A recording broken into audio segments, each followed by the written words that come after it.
once again to the Week in Focus to Sid Cordell. And we've got so much going on, but we're going to start in a strange place. We're going to start with Theresa May. She's decided to go and live in Southern Ireland. Mixed comments here. She seems to be being a great constituency MP. And she's gone the extra mile or the extra 2 miles. They think she's wonderful. Other people say she's told 3 years of lies about Brexit, about Europe. She's had us on for 3 years. Which do you go with, Sid? The latter. I mean, she may be a very good constituency MP. In fact, most of them are, frankly. Most of them do a good job in their constituency, though I have to confess that my MP talks incessantly about what he's doing, but can't talk about any accomplishment. So he says, for instance, I'm campaigning against the expansion of Luton Airport. I'm campaigning to make to expand the green open space around Hitchin and to have it recognised so no building can be done on it. But he's all campaigning for this, that and the other, but he can't. He's been in an MP now for 7 years, but can't actually point to anything that he's done. But anyway, that's by the by. If we come back to Theresa May, the thing is with Theresa May is I could see during the referendum of 2016 that she kept quiet during the entire referendum campaign. She voted for Remain, but didn't campaign for Remain. And then I actually said during the referendum, look, Theresa May is positioning herself so that if everyone votes to leave, that she'll come in as the unity candidate to then bring the party together. You could see that she was preparing for that during the referendum, which in my view is a little bit suspect, because you can see someone preparing for themselves rather than actually campaigning for what they believe is in the national interest. So it was no surprise that after David Cameron resigned, that the person that came forward as the unifying factor was Theresa May. Now, during that campaign, even though she voted to remain, she said, Brexit means Brexit, and we have got to leave. And she also said, no deal is better than a bad deal. I'm not just going to accept any deal from the European Union. Unless we get a good deal, then we'll leave with no deal. That's what she said. But that's not what she did. What she did was totally different. She actually came up with what was a terrible deal. I mean, it was really a terrible deal that she put to Parliament to go through. It was a deal which basically meant Britain would be leaving the European Union in name only. We would still be tied to all the EU regulations in order to remain within the single market and so on and so forth. And we would leave the European Union only in the sense that we wouldn't have a seat round the table any longer, so we couldn't have any influence on what was going on in the EU, but we would still follow all their rules and regulations. That was basically the deal that she put to Parliament. Unsurprisingly, the MPs in Parliament were intelligent enough to see what she'd negotiated and to say, no way was she going to get that through Parliament. Now, it's interesting enough that maybe if the Labour MPs had played a little bit smarter game, they could have said, oh, yeah, this is a great deal. This is a great deal, and voted for it. If the Labour Party had voted for it, there were enough Conservative MPs to put it through. But they weren't smart enough. And the Labour Party said, no, we don't like this deal. So it failed, because obviously there were a lot of Conservatives that said, no way that we're accepting this deal. So she was humiliated. And having been humiliated, she had no choice then but to resign. And also, by the way, she completely lost Parliament. Having put forward this terrible deal, which the majority of Conservative MPs opposed, she was then left in a situation where she no longer had any authority in Parliament, and she no longer had authority to put anything through. So she was humiliated. So she was forced to resign. And of course, Boris Johnson then came in, and the rest is history. But what really infuriated me were the fact that the clear statements that she made she totally went back on.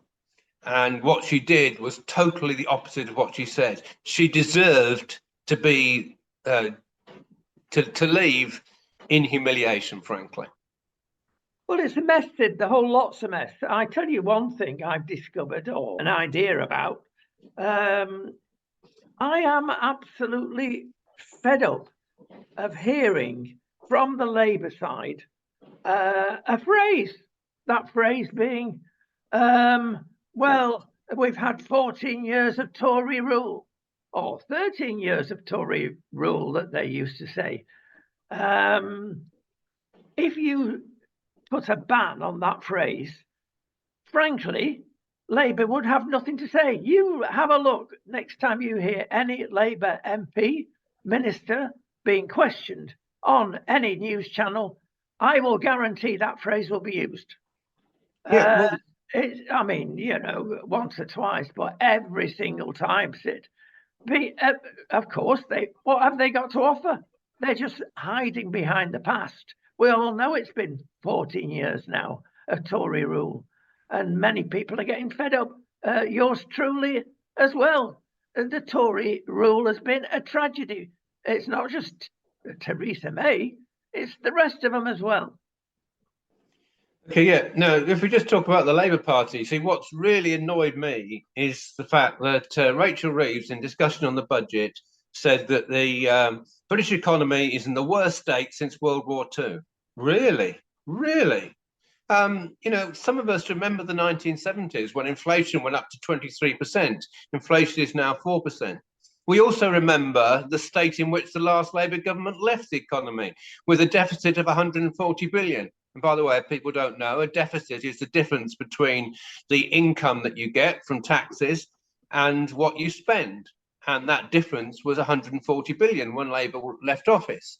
Now, the Conservatives actually brought it down to 38 billion before COVID struck. When COVID struck, it went back up again. But in real terms, 140 billion today is 255 billion.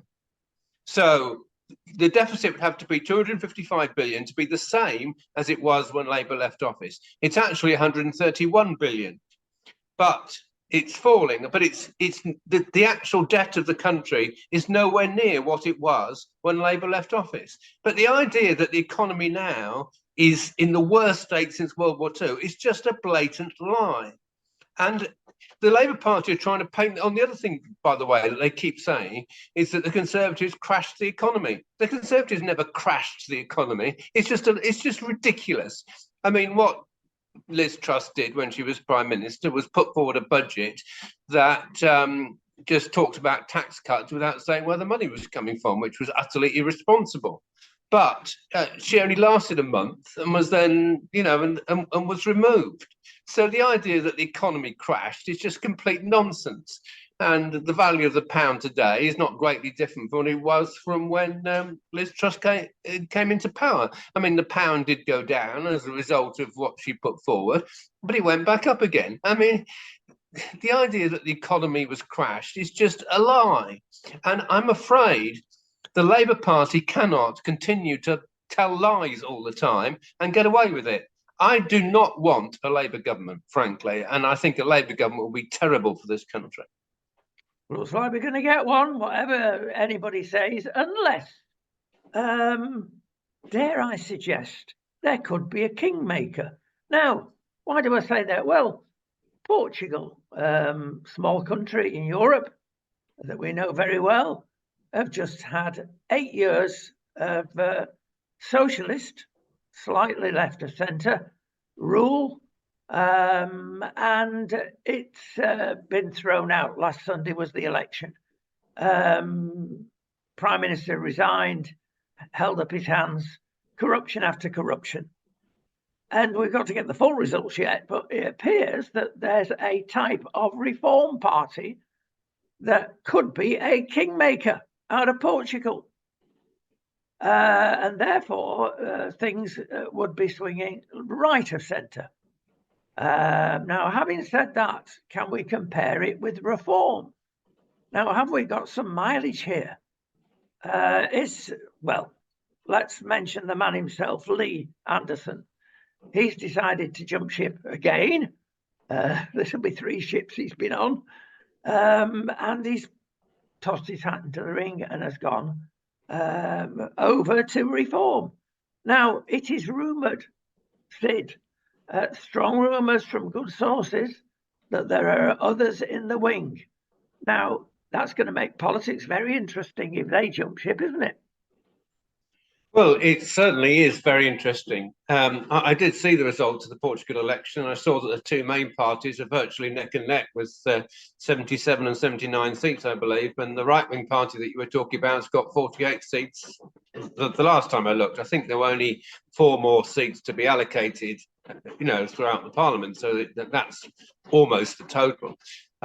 What's going to happen, we won't see. But as you say, the actual left-leaning government have certainly lost their majority. So we have to wait and see what happens. But it is interesting that parties on the right are rising throughout Europe and gaining ground throughout Europe. So that is certainly interesting. It's interesting that it's happening in the UK with Reform UK. I mean, we hope that this shows that there will be a breakdown of the 2-party system. That's what we need. And Reform need to get to about 23, 24% in the opinion polls to start winning seats. The problem is 12 or 13%, which is where they are now, which is a significant support, obviously. But I'm afraid it's going to lead to, which actually in the by-elections that we've just had before Rochdale, those 2 by-elections in Wellingborough and it was in Bristol and Kingswood. In those 2 by-elections, they got about 13% of the vote in both of them, which was a very credible result, better than the Liberal Democrats and Greens. But getting 13% across the country is useless. They've got to be able to concentrate their support in order to win seats. So they need to be getting up to probably 25% of the opinion polls, and then they're going to start winning seats. And then there'll be a significant force. And by the way, this argument of the Conservative Party that a vote for Reform is a vote for Labour because they just take votes away from us is not actually true, because Reform will take votes off the Labour Party. Because as you quite rightly identify, Lee Anderson was a miner, and he was part of the anti-Scargill movement in the miners, which were then still in the Labour Party. But he was always on the right of the Labour Party. So he has never been a socialist. So in that sense, he's not moved that much, quite honestly. But as a lot of people that are on the right of the Labour Party did support Brexit. Now, I mean, I'm not talking about politicians. I'm talking about ordinary voters. People on the ordinary Labour voters were turned and supported Brexit. And we saw it all over the north of England, and we saw many what they called red wall seats, traditional Labour seats like Ashfield, which he represents, turned and voted Conservative purely over Brexit. Now, Boris Johnson got their support. Rishi Sunak has abandoned all that agenda, frankly, of Boris Johnson, and has gone back largely to the Cameron agenda. And it's not accidental that he's brought David Cameron back in. That is not what Lee Anderson voted for, and is not what these people on the right of the Labour Party voted for. Now, bearing in mind, I'm saying these people on the right of the Labour Party, they shifted from Labour and voted Conservative. Now, it's quite likely, frankly, that even though they may now have gone back to the Labour Party because they're not happy with Sunak, that these people will shift over to Reform. And it's not all Conservative voters that are going to be voting for Reform. There'll be Labour voters that are going to be voting for Reform. That is the reality of it. They'll probably getting support equally from Conservative and Labour. So the idea that a vote for Reform is simply a vote for Labour is wrong, frankly. It is wrong. Well, you mentioned Boris a couple of times then. He's supposed to be coming back. Rishi's forgiven him, done a deal with him, and he's going to get out there on the hustings. It's interesting that the big fanfare about Boris coming to GB News has been muted a little bit, and nobody can tell us when. Is it this all part of the scenario? Yes, I don't know. I mean, obviously, GB News is giving politicians a lot of publicity, including people, including Nigel Farage, obviously, and Richard Tice himself has presented some GB News programs. And, Jacob Rees-Mogg does a brilliant job, I think. I love listening to him on GB News because he's so clever. Lee Anderson, I actually enjoy his programs too, because he's very down to earth, and he comes across as a very nice person, frankly. So I like Lee Anderson as a person, and as I say, and I don't think his politics have shifted that much. It's the parties that have shifted. So for Boris Johnson to come on to GB News would be a tremendous coup, because he is, whatever you say about him, a very clever man and a very clever journalist. I mean, he's been writing articles for the Daily Telegraph for years, and very clever articles. I mean, and because he is so clever and so insightful as a journalist, he has a tremendous lot to offer to GB News, frankly. Well, has he got anything to offer to the Tory party? Would it be a mistake if he came back and supported Rishi? Or does he craftily think, well, it's going to fall over here, I will just simply step in his place? Well, that's a possibility, of course. I mean, because if Rishi Sunak does lose this election, there will be very quickly a vote for a new Conservative leader, and it's by no means obvious who it's going to be. I mean, Kemi Badenoch has popularity in some areas, but is she strong enough to lead the party? I don't know. Liz Truss would like to think that she could come back, but I'm afraid she can't. There's no way that they're going to accept her. Penny Mordaunt has been positioning herself for a long time, but she's going to be the candidate of the left of the party. And there's no way that probably 2/3 of the Conservative Party are going to support her, unless there's a substantial shift in those who win their seats and those who lose their seats. I mean, it may be that the supporters of Penny Mordaunt retain their seats, and the supporters of Kemi Badenoch lose their seats, in which case the whole shape of the Conservative Party after the next election might be different. But Penny Mordaunt will certainly be a candidate. And I think Kemi Badenoch is likely to be a candidate. But if Boris Johnson is brought back and does a great job in the campaign, he may well be positioning himself to be a candidate. Who knows? So Whaler is dead and buried, is she? Yes, I think so, because I don't think that Suella Braverman is, although she's good, I don't think she succeeded as Foreign Secretary. And I think people look, and the Conservative Party want a safe pair of hands, frankly. They want somebody who's going to be a strong leader, who's going to do a good job. And I think Suella Braverman is seen as too much of a maverick, I'm afraid. The loose cannon. Well, there we go. Let's go to talking about loose cannons to Haiti. My goodness me, El Presidente has decided to step down. Not surprising. He's running away, isn't he? Well, this is tragic, what's happening in Haiti, frankly. It all goes back several years from when there was a coup in Haiti.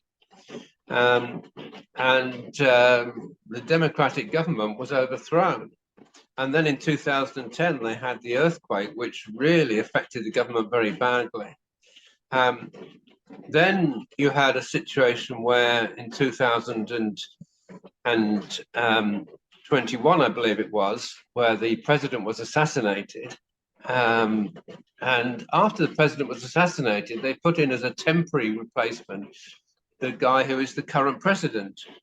But he wasn't able to maintain proper control over the country. The result of it was that you've actually had gang warfare. You've had gangs actually invading prisons and letting all the prisoners free and taking over some government departments. And the president went over to Kenya to asked Kenya to take the lead in a UN peacekeeping force, which they agreed to do. But when he actually tried to fly back into the country, the gangs were controlling the airport and he couldn't actually fly back to Haiti. So he had to fly to Puerto Rico, which is where he is now. What has happened over the last few days is that he's now lost the confidence of the United States State Department, because, of course, as people probably know, Haiti is very close to the coast of the United States. It's in that area around Cuba and Jamaica. So having now lost the confidence of the United States Foreign Office, or State Department as it's called, he's now in a situation where he's got no choice but to resign. So he's now resigned, and what's going to happen, we'll have to see. But he's not actually in the country because he couldn't go back to the country. But it's a very sad state of affairs, frankly, when the army aren't strong enough to fight the gangs, and the police force aren't strong enough to police the country, and basically you've got gang rule, gang lawfare. I think the gangs are going to have to be brought into the negotiations for forming an interim government, frankly.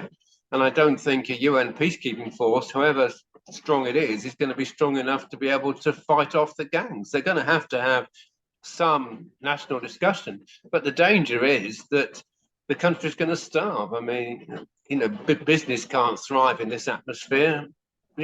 Food can't be produced.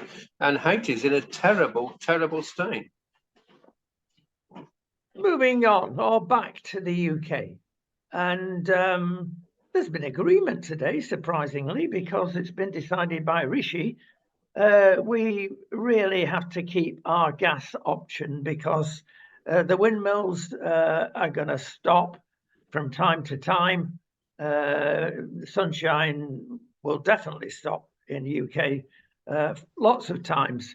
Therefore, we've got to get it back up. At last, some common sense. And it's been even. Sir Keir has agreed. My goodness me, not much agreement, but they both agreed on this one. Yes, it's very, very interesting because, the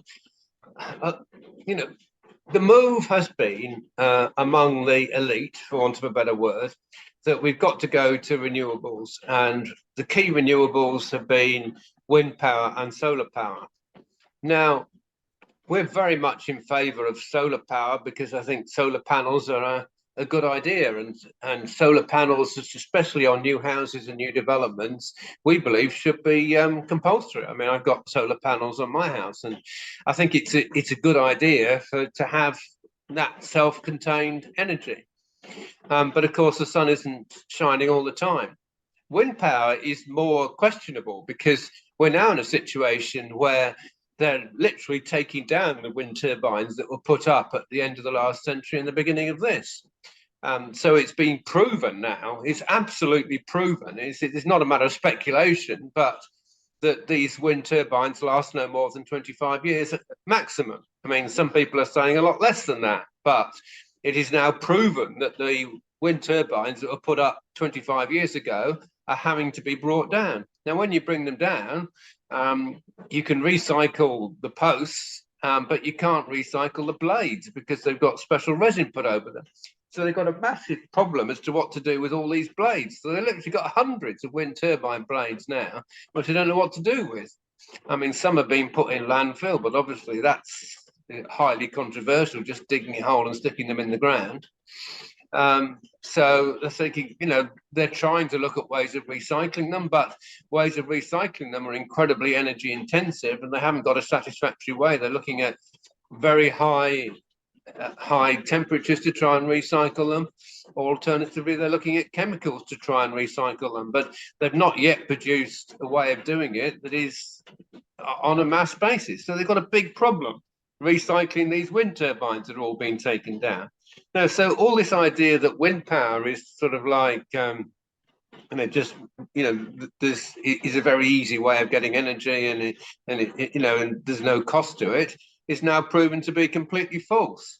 So, it's understandable that they're having to come back and say, well, gas-fired power stations don't last forever. We're going to have a new one to replace ones that fall off the grid. And by the way, we've also got a situation with our nuclear power stations, that a lot of them aren't going to last for a lot longer. So we're going to have to either have a new nuclear power station, or the whole nuclear will be taken off the grid. So we've got problems, frankly, and Rishi Sunak is absolutely right to say we need a new gas-fired power station. And even though the Labour Party is saying, oh, this is terrible, it's irresponsible, when they actually look at the details, Ed Miliband, who's their spokesman, has said, well, yes, we would support a new power station, but he sort of tried to put it in the small print. But it's, obviously, when you look at the reality, we need it. Yeah, and we have the answer, quite frankly, which we won't go into in great detail. We've mentioned it before. And the Americans 10 years ago said, frack, frack, frack. We did that, we'd solve the problem. But for political correctness, however you want to interpret that phrase, it's not going to happen. Apparently, North Sea is more a favourite, even though it's mega times more to get the kilojoules out of that to produce electricity. Want to move on, Sid, to a very strange event. It is rumoured that there will be a czar to protect Islam in Britain. Now, with what's going on at the moment, I was staggered at that announcement. Why haven't we got a czar for the Jews? They're the ones that are really being affected. Yeah, this is all coming from Michael Gove, and frankly, I'd have thought he would have known better. But you see, it's something that's coming across the whole of our society, and it's no doubt being pushed by the civil service. But the police have got an anti-Islamophobia advisor. The Crown Prosecution Service have got an anti-Islamophobia advisor. And the reality is that what's actually going on the streets is that we've had all these demonstrations supporting Gaza and supporting Hamas. And we've had somebody from Iran that's held up a sign saying Hamas are terrorists. And the police have arrested the man viciously, violently, handcuffing him, forcing him to the ground, and carting him off. So that is the result of the anti-Islamophobia advisor to the police. You cannot oppose Hamas. But wait a minute, according to the law, Hamas are terrorists. So how come now the police are openly supporting something which the government have said are terrorists? You know, this is very, very serious. And we're facing a situation in our whole country, frankly, where the police, the civil service, the Crown Prosecution Service are attacking Christians and Jews and supporting Islam. And it is not acceptable. Now, we've talked before about the reality of Islam, and one of the most significant and important things about Islam is that they have this concept of taqiyya, which is it's a good thing to lie to disbelievers to gain an advantage. Islam has got no problem in saying we are the victims, the terrible things are going on, which are just completely and utterly untrue. And that is the reality of what we're facing. The deep state, for want of a better word, are supporting dishonesty and opposing truth, because the truth is Hamas are actually terrorists. And what they did on October the 7th is absolutely terrorism and cannot be called anything else. Let's stick with that, Sid, a bit, because we seem to have, as you say, gone a bit astray, especially in the media. And now everybody's concentrating on the Palestinians. Now, having said that, that was an awful thing that had to be redressed. Now, my question is, has the redressing gone too far? Joe Biden thinks so. Everybody else thinks so. Britain is still on the fence. Now, how do we get rid of the problem that in the south of Gaza, there are a lot of innocent people, perhaps not as many as the media are saying, but there are innocent people there that are going to be caught up with a further attack to get rid of Hamas once and for all. How far do you go, Sid? Okay, well, let's just talk about the truth for a minute. You see, the truth is Hamas are holding 130 Israeli hostages. They may not all be alive, but they're not actually telling us who's alive and who's dead. Netanyahu said, we want to know who's alive and who's dead. And they said, we're not telling you.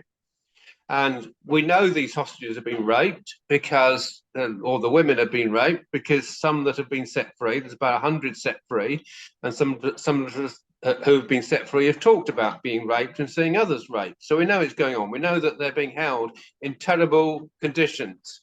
Now, Israel has said that if the hostages are released, then they will have a ceasefire. In fact, they've even said that they would have a ceasefire if just 40 of the hostages were released, and that they would release some Palestinians in return. Some people have actually been convicted of terrorism in return. So you know, they're willing to compromise. Hamas have said no. The reason, apparently, that they said no was because we're now in Ramadan for a month. Ramadan being the month of the fast, and it's one of the pillars of Islam that every Muslim has to fast for the month of Ramadan. And they've said during the month of Ramadan, then this is a time when we normally inflame attacks on Jews, and we don't want to mute the attacks on Jews by making an agreement with them over release of hostages. So we're not going to make an agreement. That is the situation we're in right now. The Israelis are prepared to compromise. Hamas have said, no, we just want to attack Jews during Ramadan. They are the people who engaged in genocide on October the 7th.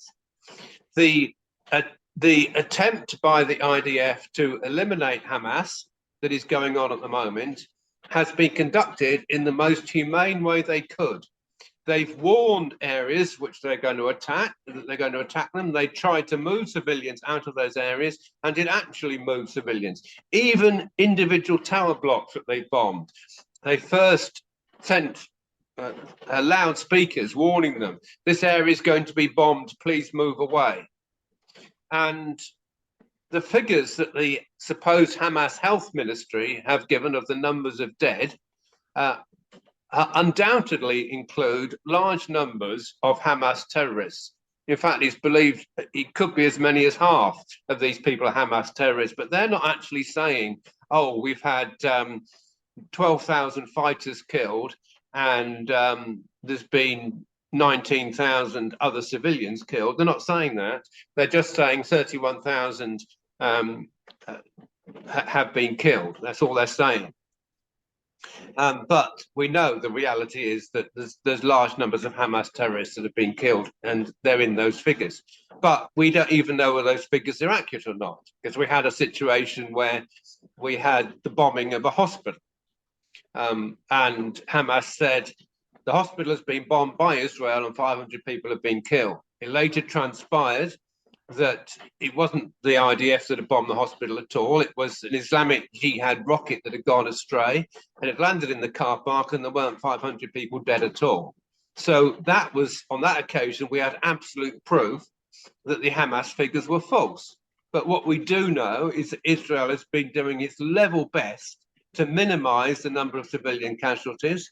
They've been doing their level best to distribute aid wherever they can to the Palestinians and to stop Hamas stealing the aid that's coming in, and there's a lot of Palestinian civilians that are very grateful for the IDF, and to say that the way they behave towards the civilian community is way better than Hamas behave towards the civilian community, because all Hamas do is steal the aid and use the civilians as human shields. Now, that's the picture I've just given you is not the picture that's been given in the media. And it's not the picture that most people are told all over the world, and most people believe all over the world. But it is the truth. It is what is actually going on.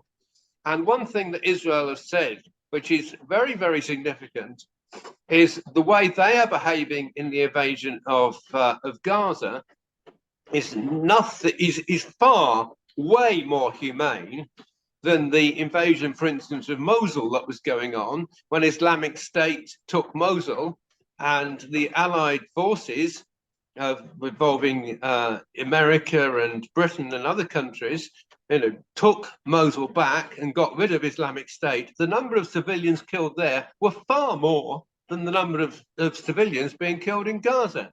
But they don't talk about that, or we didn't talk about that at the time. Well, Sid, I've no reason to disbelieve you at all, but why or how has the whole world been taken in? Because it's anti-Semitism, frankly. Because but the world believed that Islamic State was an evil force, and they were an evil force. Let's be honest. I mean, they were actually selling Christians and Yazidis in a slave market, because women were like, well, anyone who's not a Muslim could be sold as a slave. And of course, Muhammad had slaves. So they were following the example of Muhammad. And the whole world were repulsed by Islamic State. So they believed that, yes, we've got to get rid of Islamic State. But the whole world isn't repulsed by Hamas. For some reason, they think that Hamas are acceptable, where actually the whole doctrine of Hamas is to kill as many Jews as possible. But somehow the world isn't repulsed by the idea of killing as many Jews as possible. I am. I'm utterly repulsed by it. And I believe a lot of ordinary people are. Not moving too far away from what we're discussing, let's go to Scotland. Let's think at the same time of the Kingdom of London and Sadiq Khan. There's another king of Scotland. And if you'd have thought 10 years ago that Humza Yousaf would be leading the foray, my goodness me, I wonder what the betting would be against that. But there he is. He wants to give a lot of money, and it's indeed given it to the cause of Gaza. £250,000. His party wanted to give a lot less than that, but there he is, he's got his own way. And the very next day, Sid, his parents-in-law were released. Coincidence? Yes, well, it's obviously, Humza Yousaf is a radical Muslim. Sadiq Khan is a radical Muslim. They play a game and pretend that they're moderate and reasonable and fair. But when it comes to something like we've been talking about, a battle between Israel and Hamas and the Hamas doctrine of killing all Jews, they've got no problem in supporting Hamas. And both of them totally support Hamas and have given no sympathy whatsoever towards the work that Israel is doing. None at all. Right, we're going back to Ireland, and something that's been really underreported. I've got to say, not in other countries. They see how important this is. You've got our friend Varadkar there, and he's come back with a vengeance, and he's pushing the ultra-liberal position in Ireland. They've just had a referendum on Women's International Day. 2 referendums indeed, and he's not got one black eye, he's got 2 black eyes, because the Irish public, by an overwhelming amount, have said, go away, you're not changing our constitution that would denude the role of a woman as a housewife, can one say? That's not popular to say that, is it? But the Irish have voted towards that. They wanted to change the constitution completely and make it completely woke. But they are the members of the public, the average Joe and the average Joanna have got it. The elites haven't got it. In answering this question, I think the first thing I'd like to do, if I might, is actually read out exactly what the Constitution says, because it's very interesting. So it's Article 41, and it says the state recognises the family as the natural, primary and fundamental unit group of society, and as a moral institution possessing inalienable and imprescriptible rights, antecedent and superior to all positive law. The state pledges itself to guard with special care the institution of marriage, on which the family is founded and protected against attack. Now, that's what the Constitution says. What they propose to do was to water that down and say the state recognises the family whether founded on marriage or other durable relationships. So that's what they wanted to do. And that's what the people said no to. The other one was also 41. It's the same there, but it said 41.2. In particular, the state recognises that by her life within the home, woman gives to the state a support without which the common good cannot be achieved. The state, therefore, shall endeavour to ensure that mothers shall not be obliged by economic necessity to engage in labour to the neglect of their duties in the home. The proposal was to delete all of that and say the state recognises provision of care by members of a family to one another by reason of the bonds that exist between them gives to society a support. So in other words, to remove the role of women completely.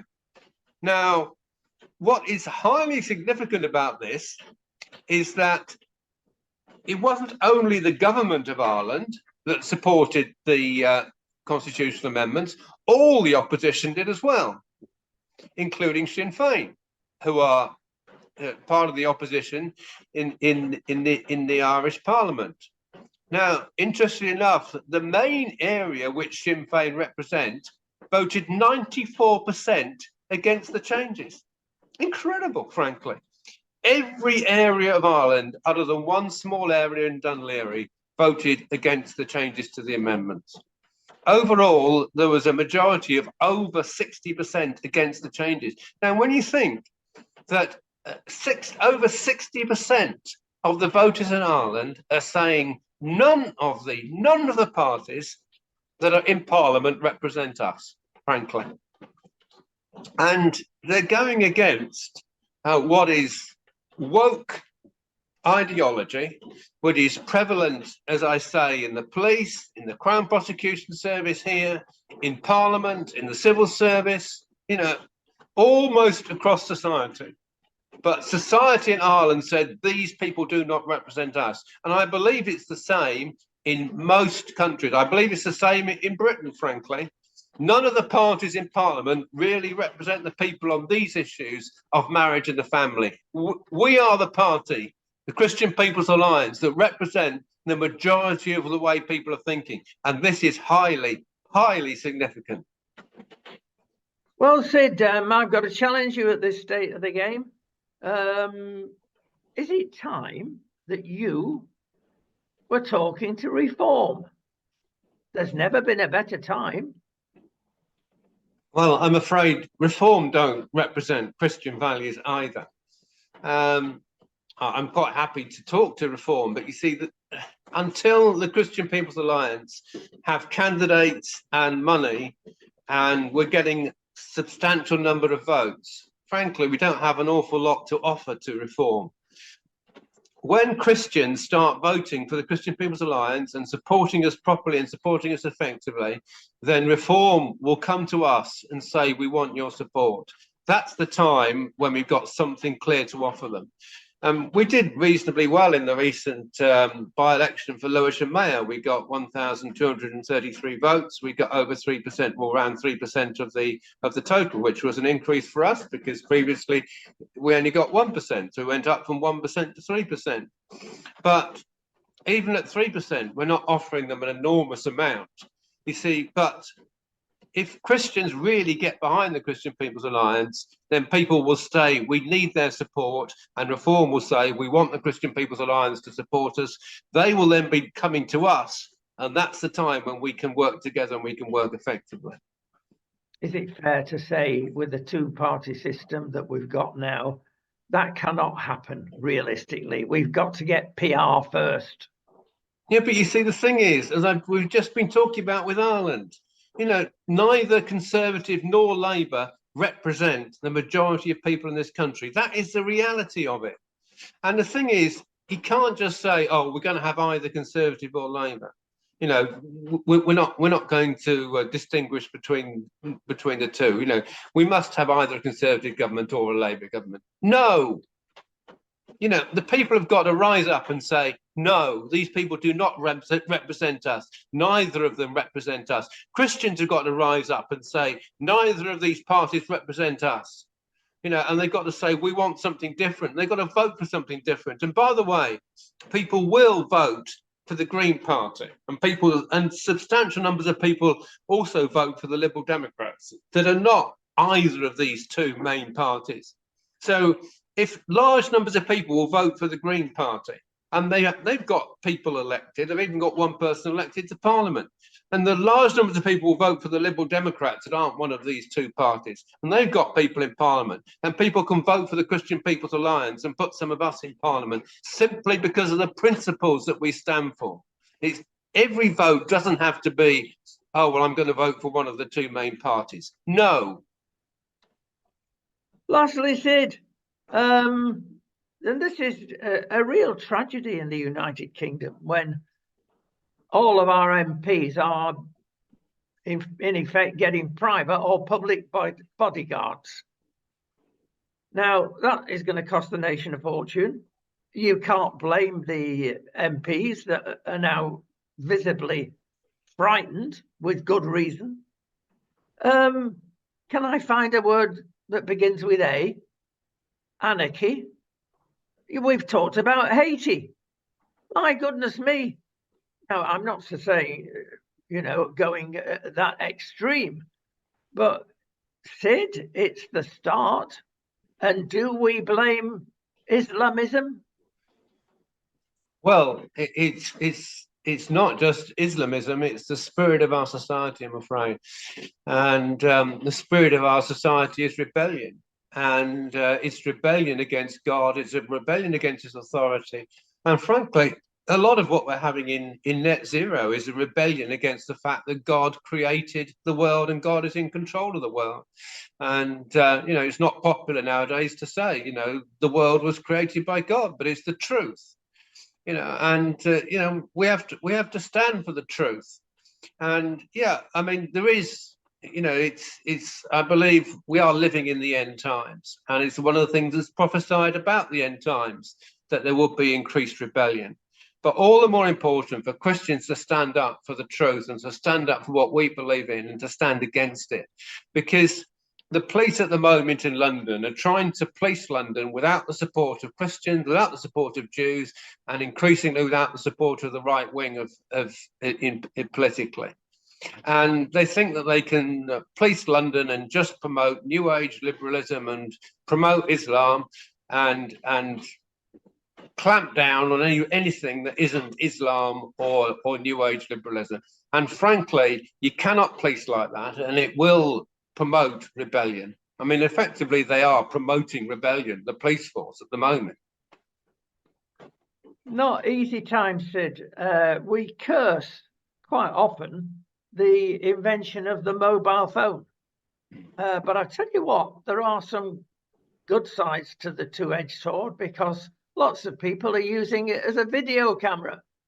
Yes. And they're taking scenes that would never be seen otherwise and presenting them to various channels. Most of them, one has to say, would say, oh, that's not good enough, not because it's not showing the truth. It's an excuse. GB News is not one of those channels. It shows what goes on. Well, yes, indeed. This Irish referendum we've been talking about, it's not been on the news. I bet most people that are watching this program now would say, oh, I got no idea that was going on. Really? Why didn't they tell us about it? Well, they don't tell you about it because they don't want you to know about it.